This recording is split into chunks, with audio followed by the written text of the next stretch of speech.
Welcome to హైడ్రీమ్. It's me Anusha Kumal. ఇవాళ మన గెస్ట్ దీప్తి జంగ గారు, life coach and self mastery expert. వారితో మాట్లాడదాం. నమస్తే దీప్తి గారు. హాయ్ అనుష. సో అమ్మాయిలు కొంచెం సెన్సిటివ్ గానే ఉంటారు, అంటే ఎమోషనల్ గా రియాక్షన్ కానీ కనెక్షన్ కానీ ఉంటుంది లేడీస్ అనగానే.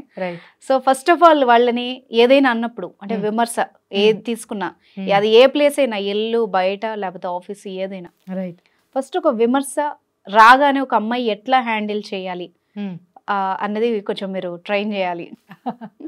సో ఇప్పుడు యూజువల్గా కాంప్లిమెంట్స్ ఇచ్చాం అనుకోండి అమ్మాయిలకి, అబ్బా ఉబ్బి తబ్బిబ్బి అయిపోతారు. అవును. మీకు విషయం తెలుసా, చాలా మంది కాంప్లిమెంట్స్ కూడా తీసుకోలేరు.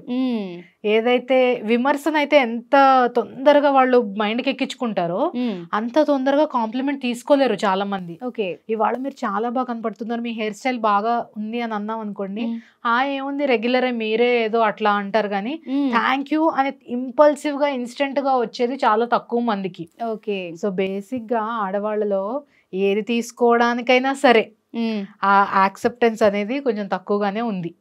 అది కాంప్లిమెంట్ కానివ్వండి, విమర్శ కానివ్వండి. సో ఆ మైండ్ సెట్ అనేది మారాలనుష.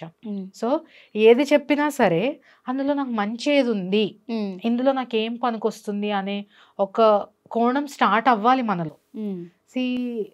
మనం సహజంగానే సెన్సిటివ్, అలాగే మనము అట్ ద సేమ్ టైం మనం ఎమోషనల్గా చాలా స్ట్రాంగ్. ఎమోషనల్ స్ట్రెంగ్త్ ఎక్కువ అమ్మాయిలకి అంటారు, ఫిజికల్ స్ట్రెంగ్త్ అబ్బాయిలకి ఎక్కువ అని చెప్తారు. మరి మనం అంత ఎమోషనల్ స్ట్రెంగ్త్ కలిగి ఉన్న వాళ్ళం అయినప్పుడు మనము ఒక సింపుల్ కాంప్లిమెంట్ గురించి ఎందుకు తీసుకోలేకపోతున్నాము, ఒక విమర్శ గురించి ఎందుకు అంత విపరీతంగా ఆలోచిస్తున్నాము అంటే, ప్రతి విషయానికి మనం సెన్సిటివ్ అయిపోవడమే కాకుండా అవతల వ్యక్తుల్లోంచి వచ్చే విమర్శ కూడా ఏమైపోయిందంటే, ఈ పని పాట లేకుండా ఉండేవాళ్ళు నోటికి ఏదొస్తే అనేస్తూ ఉంటారు. ఫర్ సపోజ్ రోడ్డు మీద వెళ్ళే వాళ్ళే అవనివ్వండి, లేకపోతే ఇంట్లో ఉండి ఏ పని లేదు ఏదో ఒకటి అనాలి, లేదా ఆ అమ్మాయి తక్కువ ఫీల్ అయ్యేలాగా తనకు చేపించాలి. అంటే ఆ అమ్మాయి మీద నాకు కంట్రోల్ ఉండాలి. ఓకే, నేను ఎప్పుడు సుపీరియర్ అవుతాను అనుష, నువ్వు ఇన్ఫీరియర్ అయినప్పుడు నేను సుపీరియర్ అవుతాను. సో నువ్వు నాకు ఏ రకంగానూ తీసుకోలేదు అనుకుందాము, నువ్వు నాకన్నా చదువులో బెటర్ గా ఉన్నావు, ఉద్యోగపరంగా బెటర్ గా ఉన్నావు, లుక్ వైజ్ బెటర్ గా ఉన్నావు, అలాగే నలుగురితో మాట్లాడడంలో కూడా బెటర్ గా ఉన్నావు అనుకో, నాకు ఆటోమేటిక్ గా ఒక జెలసీ వస్తుంది. ఓకే, అరే ఈ అమ్మాయి నాకన్నా బెటర్ గా ఉంది కదా. కానీ పైకి ఎవరైనా సరే నేను మంచి అనిపించుకోవాలనుకుంటారు, కానీ నేను జెలస్ అని ఎవరు పైకి చెప్పరు అనుష. అవును కదా. అవును. నేను చాలా మంచిదాన్ని లేదా మంచివాడిని అని అనిపించుకోవాలనుకుంటారు. సో బేసిక్ గా జెలసీ అనేది వచ్చినప్పుడు ఏం చేస్తారు, నిన్ను సమ్హౌ తగ్గించాలి, నిన్ను నీ పాయింట్లు ఎలా తగ్గించాలి, నేను నీకు అన్ని మెరిట్స్ ఉన్నాయి ఇప్పుడు చూసుకుంటే కనుక, నువ్వు చక్కగా మాట్లాడుతున్నావు, నీ కెరియర్ బాగుంది, నువ్వు చక్కగా నవ్వుతున్నావు, నీతో అందరూ వచ్చి నీతోనే మాట్లాడుతున్నారు, నువ్వు మంచిగా చదువుకున్నావు కూడా, ఇంకా నీలో డీమెరిట్ ఎక్కడుంది నాకు కనిపించట్లేదు, నీలో ఎంత వెతికినా కనపడట్లేదు, ఉన్నాయి డీమెరిట్స్ నీలో, కానీ అవి తెలియటం లేదు నాకు. సో ఫస్ట్ నేను ఏం చేస్తానంటే, ఇమ్మీడియట్ అటాక్, మన సొసైటీలో immediate attack on a girls character. First అదే వస్తుంది. ఏమీ చేయలేనప్పుడు, అది ఒక సామెత కూడా ఉంది, ఏమీ చేయలేనప్పుడు ఒక ఆడవాళ్ళని ఓడించాలి అనుకున్నప్పుడు ఫస్ట్ వాళ్ళ ఆయుధం వాళ్ళ క్యారెక్టర్ గురించి మాట్లాడడం. ఎందుకంటే ఆడవాళ్ళకి క్యారెక్టర్ అనేది ఒక సీక్రెట్ థింగ్ అన్నమాట, చాలా జాగ్రత్తగా కాపాడుకుంటారు దాన్ని. ఇప్పుడు సీతాదేవి కూడా అంత విమర్శ ఫేస్ చేసినప్పుడు ఆవిడ ఎందుకు బాధపడ్డారు అని అంటే, నలుగురు 4 మాటలు అన్నారు, అది హర్ట్ చేయడం వేరు, తన వాళ్ళు తనని అంటున్నారు, లేకపోతే ఇన్ని వినాల్సి వచ్చింది, ఇన్ని ఎదుర్కోవాల్సి వచ్చింది, మైండ్లెస్, అది ఒక పర్పస్ కోసం జరిగింది. అది ఆ విషయం పక్కన పెడదాం, అది ఒక చాలా మందికి చాలా విషయాలు తెలియజేయడానికి, ప్రపంచానికి ఒక మెసేజ్ ఇవ్వడానికి జరిగిన ఒక మహా ఖండం అది. సో దాన్ని పక్కన పెడదాం. కానీ ఇప్పుడు ఈ రెగ్యులర్ లైఫ్ లో మనం చూసే వాళ్ళు ఎవరైతే ఉన్నారో వాళ్ళు మనల్ని ఈజీగా ఏది దొరుకుతుందో దాని మీద అటాక్ చేస్తున్నారు. అవును, అంటే ఫస్ట్ మన క్యారెక్టర్ మనకు చాలా ఇంపార్టెంట్ కదా. మనం ఎంతో జాగ్రత్తగా పుట్టి పెరిగినప్పటి నుంచి కాపాడుకుంటూ దాన్ని ఒక అకేషన్ కోసం సేవ్ చేసుకుంటూ ఎవరికో ఒక్కరికి మాత్రమే ఆ యాక్సెస్ ఇచ్చి అంత సీక్రెట్గా దాన్ని చూస్తున్నాం కదా. ఇమ్మీడియట్గా దాని మీద అటాక్ చేసినప్పుడు నాకు బాధ కలుగుతుంది. ఓకే, దేని మీద అటాక్ చేసినా చేయకపోయినా ఫ్యామిలీ నన్నా కొంతమందికి గబుక్కుని అంత స్పందించారు కొంతమంది. సో దేని మీద అటాక్ చేస్తే ఇమ్మీడియట్ గా రెస్పాండ్ అవుతారో, రియాక్ట్ అవుతారో దాని మీదే ఫస్ట్ అటాక్. సో విమర్శ నేను చాలా బలమైన ఆయుధం ఉపయోగించా ఇక్కడ. కానీ అసలు ఇంత ఇంపార్టెంట్ విషయమే కాదు, ప్రతి చిన్నదానికి విమర్శ చేస్తుంటారు కొంతమంది. అలాంటి వాళ్ళ విమర్శ మనము చెవికి ఎక్కించుకోకపోవడమే బెటర్. మీకు ఇవాళ ఒక టెక్నిక్ నేర్పిస్తా, 2 years టెక్నిక్. ఓకే, ఏంటది? మనం ఈ చెవిలోంచి విన్నది ఈ చెవిలోంచి బయటకు వచ్చేస్తుంది. ఓకే, ఎలాగా? ఈ మధ్యలోకి ఎక్కకపోతే ఆలోచించకూడదు. అప్పుడు ఈ మధ్యలోకి ఎక్కించామనుకో, మైండ్లోకి ఎక్కించామనుకో, ఈ చెవిలోంచి విన్నది ఇక్కడ ఉండిపోతుంది. అప్పుడు మొత్తం సిస్టమ్ని ఎఫెక్ట్ చేస్తుంది అది. Okay, but 2 years technique use చేసామనుకో, ఈ చెవిలోంచి విన్నది ఈ చెవిలోంచి తీసేయండి. ఇప్పుడు మీరు నన్ను అనండి, యూ హ్యావ్ బ్లూ హెయిర్ అని చెప్పండి. You have blue hair. నాకు బ్లూ హెయిర్ లేదు, నేను ఎందుకు రియాక్ట్ అవ్వాలి? ఓకే, సో ఈ చెవిలోంచి వినాలి, ఈ చెవిలోంచి తీసేయాలి. ఓకే, ఉందా అని తరచు చూసుకున్నప్పుడు అది ఎక్కుతుంది బ్రెయిన్ కి. అసలు నిజంగా ఇప్పుడు ఏంటి అమ్మాయి ఇలా ఉంటుంది, నాకు బ్లూ హెయిర్ ఉందా, ఎందుకు ఇలా అంది అని మనం పానిక్ అవ్వడం స్టార్ట్ అయినప్పుడు చాలా పవర్ ఇచ్చేస్తాం దానికి. Okay, right. సో మీ రియాక్షన్ లో పవర్ ఉంటుంది, మీరేం చేస్తున్నారు అని మీ రెస్పాన్స్ లో పవర్ ఉంటుంది. అంత పవరు మీరు అవతల వాళ్ళ మాటకి ఎందుకు అంత తేలిగ్గా ఇచ్చేయాలి? సో అది కూడా మన మిస్టేకే. 2 years టెక్నిక్ ఎప్పుడైనా సరే మీకు బాగా పనిచేస్తుంది. ఏంటంటే ఎంత తేలిగ్గా అయితే వింటారో అంత తేలిగ్గా దాన్ని తీసేయండి. కానీ ఈ మధ్యలోకి ఎప్పుడు ఎక్కించాలి మరి? ప్రతిదీ వింటున్నాం తీస్తున్నాం, వింటున్నాం తీస్తున్నాం. సో ఉన్న దాంట్లో బెనిఫిట్ మనకి ఎక్కడ దొరికింది? ఎన్నో వింటూ ఉంటాం కదా, అందులో బెనిఫిట్ కూడా మనం తీసుకోవాలి కదా. కొంతసేపటి క్రితమే చెప్పుకున్నాం కదా, మనకి ఏది జరిగినా సరే మనం అందులో బెనిఫిట్ తీసుకోగలగాలి. అదే కదా సెల్ఫ్ మాస్టరీ. అవును, జరిగే ప్రతి అనుభవంలోంచి కూడా మనం బెస్ట్ తీసుకోగలగాలి. ఎట్లా తీసుకుంటాం బెస్ట్? ఎలా? మనము ఒకళ్ళు ఒక మాట అన్నప్పుడు ఫస్ట్ ఫిల్టర్, ఇందులో ఏమన్నా ప్లస్ ఉందా? ఓకే. సెకండ్ ఫిల్టర్, దీన్ని నేను ఉపయోగించుకోగలనా? థర్డ్ ఫిల్టర్, ఇది నాకు ఉపయోగపడుతుందా? ఓకే, ఏ రకంగా అయినా నేను దీన్ని బెటర్ చేసుకోగలుగునా?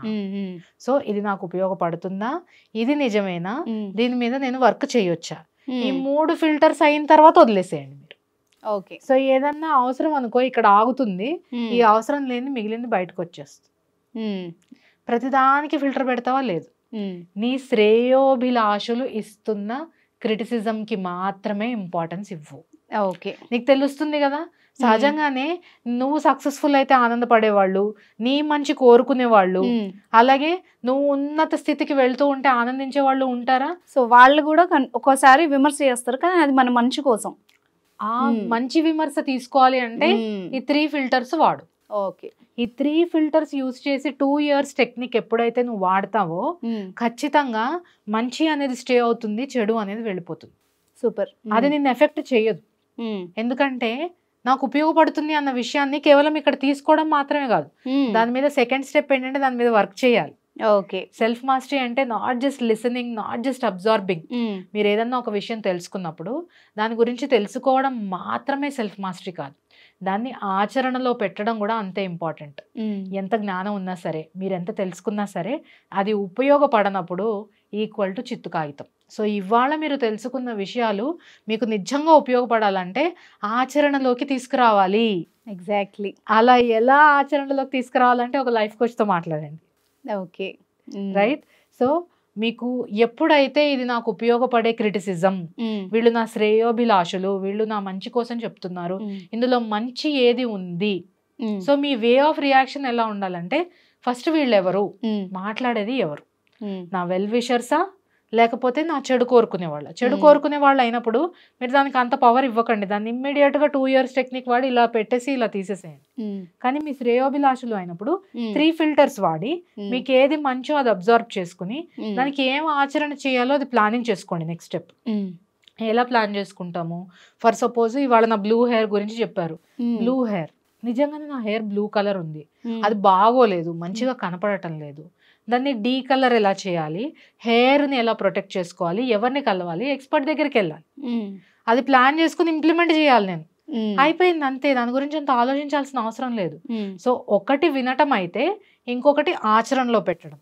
3 questions కరెక్ట్గా మనకి మనం వేసుకోవడం, ఆ తెలుసుకున్న దాన్ని కరెక్ట్గా మనం ఇంప్లిమెంట్ చేయగలిగితే ఎలాంటి క్రిటిసిజం అయినా ఫేస్ చేయగలుగుతాం. అండ్ ఈ టైం పాస్ వాళ్ళు ఉంటారు కదా, ఏది చేసినా ఏదో ఒకటి అండము, అడుగేసినా దానికి ఏదో ఒకటి, అలా వంకరగా నడుస్తున్నాం ఏంటి, ఇవాళ చెప్పులు సరైన చెప్పులు కొత్తవా, లేకపోతే చెప్పులకి ఎందుకు అంత తగలేసావు, ఇలా ప్రతి దానికి కమెంట్ చేసే వాళ్ళు ఉంటారు. అసలు అలాంటివన్నీ పట్టించుకోవాల్సిన అవసరం లేదు. Just ignore. అంటే ఒకటే ఎలా సూత్రం. ఇగ్నోర్ చేయాలి అన్నది కొన్ని సందర్భాల్లో ఇంట్లో వాళ్ళే ఉంటారు, ప్రతి మాటకి వంక అంటాం కదా, వంక పెడతా ఉంటారు. రైట్ సో వాళ్ళని ఎట్లా ఇగ్నోర్ అంటే మళ్ళీ వాళ్ళని దాటి వెళ్ళలేరు, వాళ్ళ ముందే ఉంటారు. రైట్ ఎట్లా ఇగ్నోర్ చేయాలి? అంటే ఇగ్నోర్ కంటే కూడా నేను ఏమంటానంటే how to be intelligent around them అంటా నేను. ఓకే, ఎలా ఎలా స్మార్ట్ అవుతారు మీరు అవతలి వ్యక్తి ఇంటెలిజెన్స్ కన్నా మీ ఇంటెలిజెన్స్ రైజ్ చేసుకున్నప్పుడు మీరు స్మార్ట్ అయిపోతారు ఓకే కదా. ఇవాళ నా హెయిర్ స్టైల్ చాలా కొత్తగా ఉంది కదా, కదా ఇవాళ నా నడక చాలా వెరైటీగా ఉంది కదా, నేను కూడా అదే ఆలోచిస్తున్నాను. సరే నేను మళ్ళీ వస్తానే. నవ్వుతూ సమాధానమే కాకుండా వాళ్ళ హాలో హా కలిపేసి వాళ్ళతో ఉన్నట్టే ఉంటూ వాళ్ళతో ఉండకపోవడం. ఓకే, అప్పటికి వదిలేయడం. ఇంకా వాళ్ళకి ఎలా అనిపిస్తుంది అంటే నేను చెప్పిన ప్రతి దానికి అమ్మాయి వాల్యూ ఇస్తుంది, but you are not there with them. వాళ్ళతో మీరు లేరు. ఆ టైంలో మీరు దాని గురించి ఆలోచించే కన్నా ఒక మంచి కమెంట్ ద్వారా మీరు అక్కడి నుంచి ఎస్కేప్ అవుతున్నారు. But at the same time ignore చేయట్లేదు, ఎక్నాలజీ చేస్తున్నారు. అవునా నేను కూడా అదే అనుకుంటున్నాను అని మీరు క్యాజువల్ గా అనేసినప్పుడు you are actually telling them that నేను అవును దీని గురించి ఆలోచిస్తున్నానని చెప్తున్నారు. కానీ మీ ఆలోచన ఎక్కడుంది? నా క్యాబ్ వచ్చిందా, నేను వెళ్తున్నాను, బాయ్, నా పని మీద ఉంది, నా పని మీద మీ ఫోకస్ ఉంది. కానీ మీరేం చేస్తున్నారు? అక్కడ వాళ్ళ హాలో హా కలుపుతున్నారు. ఎందుకంటే మీరు వీళ్ళు ఇంపార్టెంట్ అన్నారు కదా, సో వాళ్ళని ఇగ్నోర్ చేయటం లేదు మనం. వాళ్ళ హాలో హా కలుపుతున్నాము, మనం చేసే పని మనం చేసుకుంటూ వెళ్ళిపోతూ ఉన్నాం. నాకు ఒక ఇంపార్టెంట్ పర్సన్ ఈ టెక్నిక్ నేర్పించారు. చాలా డివినిటీ ఉన్న పర్సన్. వెన్ దే సెడ్ 2 చెవులు ఉన్నాయి, 2 వాడు, నీ పని ఒక కానివ్వు అని చెప్పినప్పుడు అది చాలా సింపుల్ గా అనిపించింది. కానీ ప్రాక్టికల్ గా నేను ఎలా చేయగలను అని నేను క్వశ్చన్ అడిగినప్పుడు నేను ఇంప్లిమెంట్ చేసేటప్పుడు నాకు అర్థమైన ప్రొసీజర్ ఇది. సో నాకు వర్కౌట్ అయ్యింది, కొన్ని వందల మందికి ఉపయోగపడింది అంటే ఖచ్చితంగా మీకు కూడా ఉపయోగపడుతుంది. క్రిటిసిజంని మీ బెనిఫిట్ కోసం వాడుకోండి. క్రిటిసిజం చాలా మంచిది, కానీ పాజిటివ్ క్రిటిసిజంకి మాత్రమే ఎంఫసిస్ ఇవ్వండి. ఎప్పుడు ప్రతి విషయానికి క్రిటిసైజ్ చేసే వాళ్ళని ఇగ్నోర్ చేయండి. మీకు ఇంపార్టెంట్ అయిన వ్యక్తులైతే కనుక వాళ్ళ హాలో హా కలుపుతూనే మీరు అక్కడి నుంచి వెళ్ళిపోవచ్చు. ఎలాగనేది తెలుసుకోవాలనుకుంటే మీరు ఈ వీడియో కంప్లీట్గా చూడండి. చాలా వాల్యుబుల్ లెసన్స్ చెప్పారు ఈరోజు. Thank you so much. Welcome.